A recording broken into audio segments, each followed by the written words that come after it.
I'm innocent. I'm innocent. And I'm going to be in here for 2 years.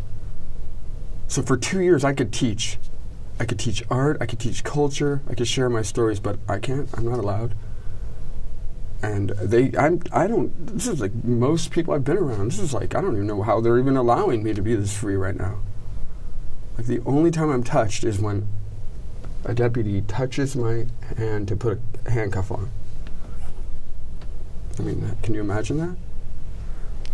How many times throughout your day does somebody come and like rub your shoulder and say, how you doing, sweetheart? Like, what's going on? Right?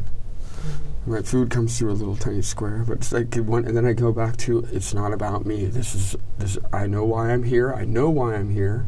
I understand why I'm here, but I shouldn't be here. Do you understand? Tell me more about that. I understand. I mean, there's a massive loss of life. You know, the fires that just swept through Northern California, like a massive frenzy of fiery hunger. And who do you blame for that? PG&E? The little grandma that was too afraid to just run down the street, and she got in her car and sat in there and was too afraid, and then it didn't open, and how many of them were trapped in their cars in their garages? Like, all standardized, all permitted, you know? So, for the same recklessness that just ravaged Northern California, like, I'm being held accountable because fire, the flame, the eternal flame of life and destruction was set free. And everything in this room is flammable right here. Everything in this room is flammable. Life is flammable. I'm being judged. I mean, it's like ridiculous to even talk about me at this point. 36, amazing.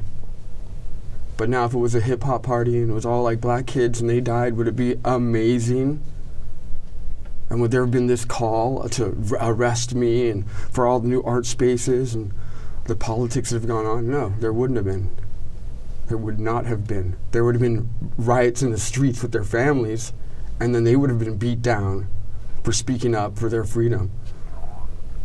But because there was beautiful international gathering of consciousness there, it got worldwide attention and Ghost Ship Day. And there's a question like for my future, like, oh, Ghost Ship Day. What do you do on that day? What do I do with my kids on that day for the rest of our lives?